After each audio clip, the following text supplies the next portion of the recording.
function and feedback. When the neurosecretory neurons of the hypothalamus secrete thyrotropin-releasing hormone, or TRH, this TRH travels down to the axon terminal of the neurons, where it is released to enter the hypophyseal portal system of the brain.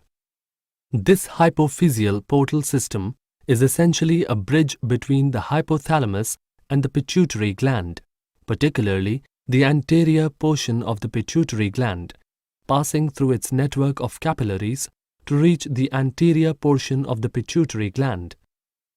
In the anterior pituitary, the TRH binds to receptors on the endocrine cells within the anterior pituitary, stimulating the endocrine cells to secrete thyroid-stimulating hormone, or TSH.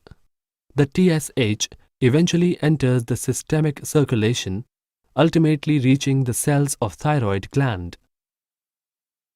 In the thyroid gland, the TSH binds to receptors within the gland, thereby secreting the thyroid hormones triiodothyronine, or T3, and thyroxine, or T4.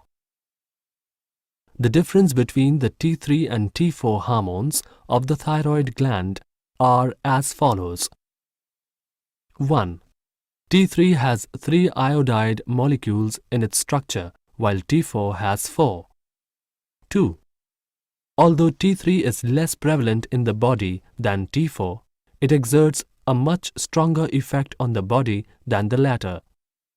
When T4 enters the systemic circulation, it gets converted to T3, which exerts the following effects in the tissues. 1. It increases the number of mitochondria within cells. 2. It controls the rate of cellular respiration, or in other words, controls the metabolic rate of the cells. It accomplishes this by increasing the activity of sodium-potassium ATPase pump, thereby increasing the hydrolysis of all available ATP, resulting in an increase in the basal metabolic rate, or BMR, as well as generating heat as a byproduct of this process.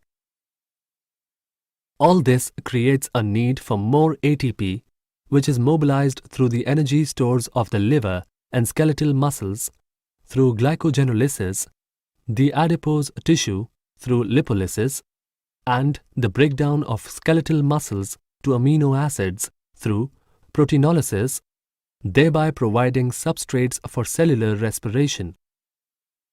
Thus, thyroid hormones contribute to 1. The growth and development of the body's tissue. 2. Creates a balance between the catabolic and anabolic reactions of the body.